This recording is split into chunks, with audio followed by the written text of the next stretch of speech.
My name is Quinter Omondi. I grew up in Nairobi, in Huruma, Mathare.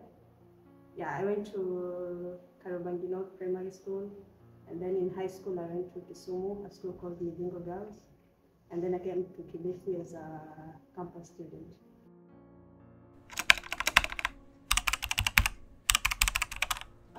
I grew up with a single mom, a family of 7. I'm the 6th child. Yeah. We didn't all grow up in the same household. We mainly grew up with me and my younger brother and my mother, since she was a single mom. Yeah, so she brought us up in Roma. All my life I saw her doing businesses, different businesses. She sold timber clothes. She sold mandazis at some point. Yeah, that's how she sustained us all through.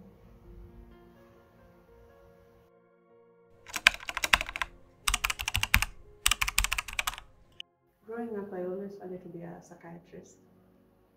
Yeah.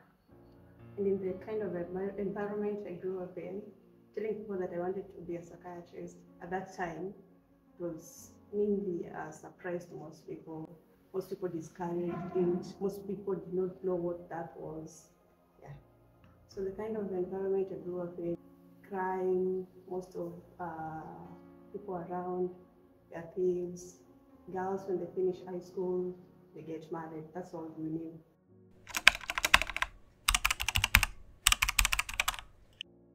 I love the idea of helping people mentally.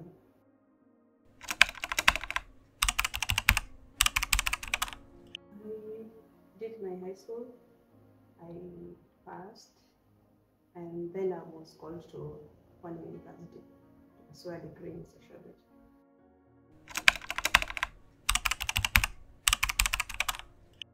Campus life was okay. Mom would do her businesses here and there and pay my school fees. I was under jobs, so it was partially government sponsored. Yeah, so she paid part of the bill. And then when I was in my second year, my mom passed. Yeah. So unfortunately, I didn't get to finish, to graduate campus. To make matters worse, after she died, I got pregnant, had a child. At 4 months, she died of cardiomyopathy, a heart condition. The very next year, 2018. Yeah.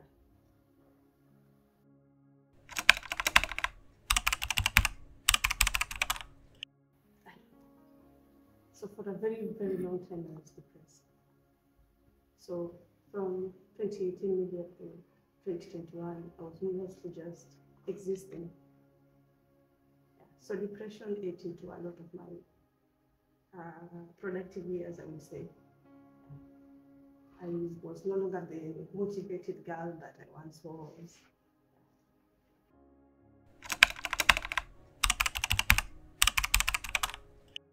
I would say street university was a very big part of my change. Because I always knew I want to make it. I always knew I'm destined for greatness, but at some point I lost the motivation. And street university reminded me of that. Yeah. That it is possible, that I can do it, I can make it in business.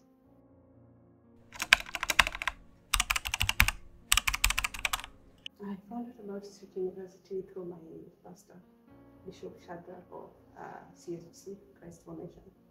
He called me and told me about the program.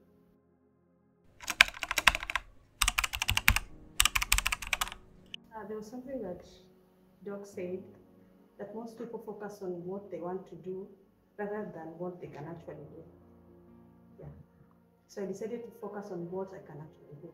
I sat down and analyzed everything I'm good at and decided to do what I can actually do. Yeah. And here we are today.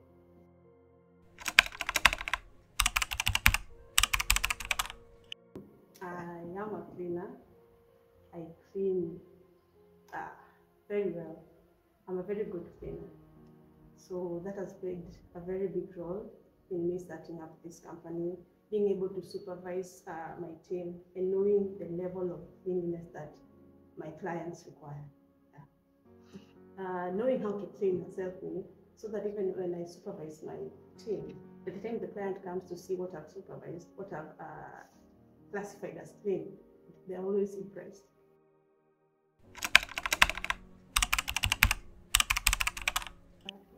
I wanted to start up a bureau for house help, where we will train them and then recruit them to various employers' houses. But then there was the question of what if we train the girls and they don't get immediate recruitment? What do we do with them? So we had to include a cleaning firm under the company, where even if they were not recruited to various homes, they could work as cleaners.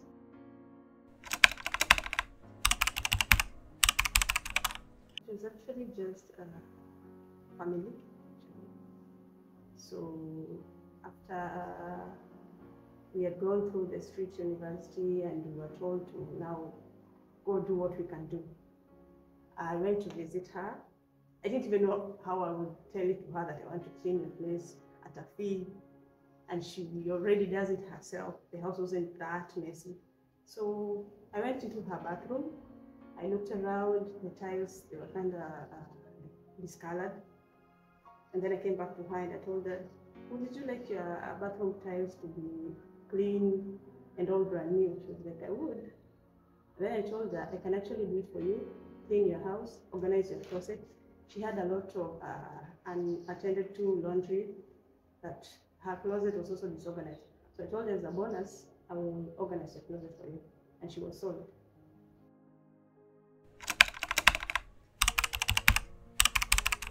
After that, I got a referral where she stays. I got her neighbor wanted my services.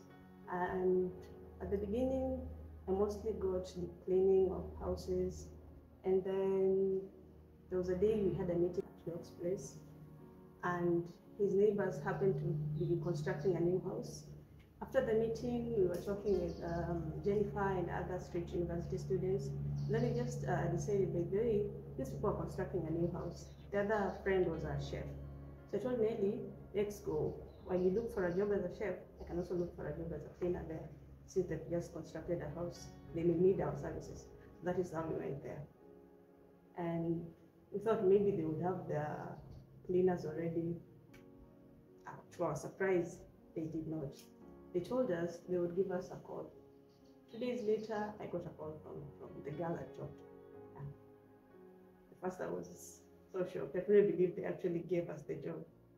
So she told me I would get back. She would get back to me.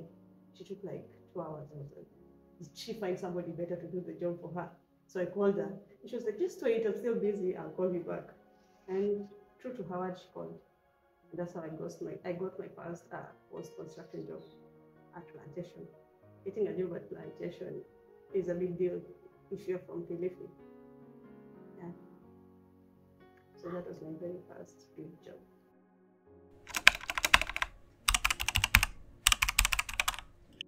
And I actually think I undercharged. Thinking back right now, I did undercharge. But I got my experience. So there's beauty in starting small. You get to know every corner of the business. Yeah.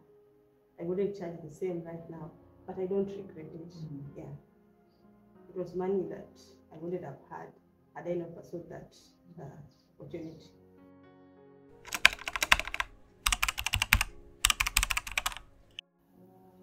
The company is called Omondi Cleaners. I have a team of 4 people, but when it's a bigger job, I can get up to 10 people that I know I can depend on. I usually call them. The last job we did was at Bofa, a villa they had just renovated. So that job needed around 10 people, and that is what I got.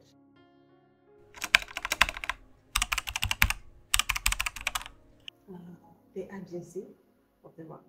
They needed the work done in around 3 hours that very evening. Yeah. So they knew this is work that needs a lot of people.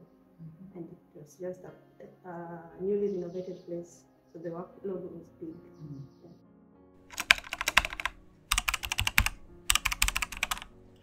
After the poster was made, I circulated it, and the very next day, I got a call. A friend of mine had saw somebody posting on their status that they need cleaners, professional cleaners, and she immediately called me. And she gave me the number of the person that was looking for cleaners, and they called that person immediately.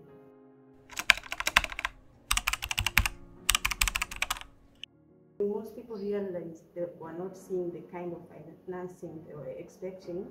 They began to drop out of it. For me, from the beginning, from the very first street university class, after I had the talk, and it was about entrepreneurship, and I've always loved everything to do with business, I knew that was the place for me. And I remember being in my group, we were put in groups at first, and I told them, I can attest to that, I told them, me, I'm here to stay. I don't have any, I can leave this and go do something else. This is it for me. Yeah. So me, from the beginning, I knew I'm here to stay. Every class, I attended each and every class. Each and every meeting I've ever been called for, I've always come. Not to just appear, just to show people that I'm going somewhere or doing something. I knew exactly what I wanted.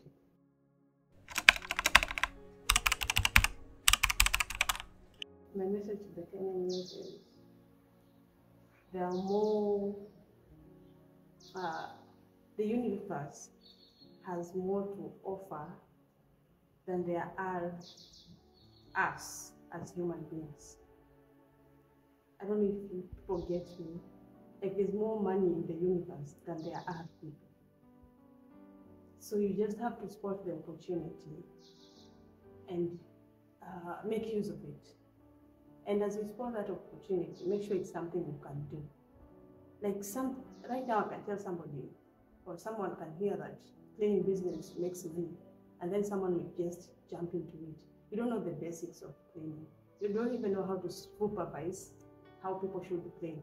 So that is not the opportunity for you. So find your place and utilize it.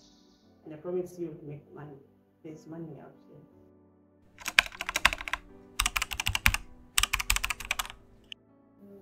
Street University was more of a mental teaching of the mindset. Yeah. And as I had, coincidentally, as I had mentioned earlier, that the things to do with the mind and all that. So I guess there was always that in me, but over time it had died. Yeah. So let's just say Street University brought it out, and now I'm able to share it with the world. I'm able to express myself. Like, I always had all that in me, but I couldn't even express myself. So through the people I've been able to interact with, like, it has created an environment where I believe, like, I don't second guess what I'm about to say or what I'm about to do. Yeah, I've gotten the affirmation that it's okay, that it is valid, that the idea is doable, it is achievable. I guess from doing from pursuing an idea that I had in mind and actually succeeding from it, that has boosted my confidence also a lot. Yeah. So now I know everything I have in my mind, it's not stupid. Yeah. I can share it with people and it can actually have an impact.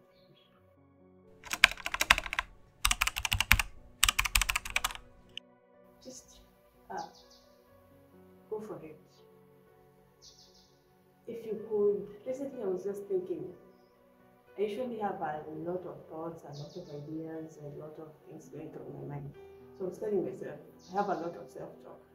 I was telling myself, if you could only do at least half of the things in your mind, you'd be really far. So what I can tell people is, do it. If it fails, you learn. If it succeeds, well and good. You take a step forward. So just do it.